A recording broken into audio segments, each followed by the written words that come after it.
Ici, en Côte d'Ivoire, la lutte contre le racket s'intensifie. La police nationale dispose désormais d'un centre tout équipé pour mener la lutte contre le racket.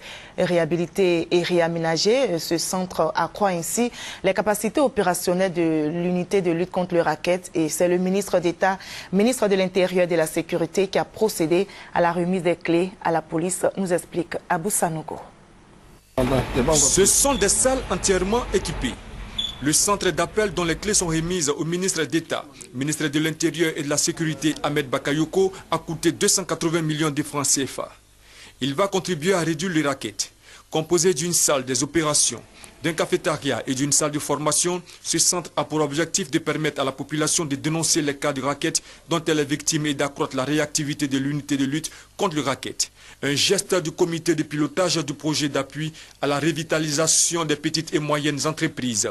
C'est un centre d'appel intégré. Ce centre d'appel offre vraiment l'occasion de pouvoir tout intégrer à ces appels et permettre une meilleure diffusion de ces appels-là aux différentes unités qui doivent réagir. Si c'est les pompiers, ils le feront.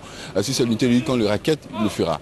Pour le ministre d'État Ahmed Bakayoko, ce centre d'appel va renforcer les capacités de l'unité de lutte contre les rackets. Nous allons améliorer notre production en faveur des populations, des opérateurs économiques, etc.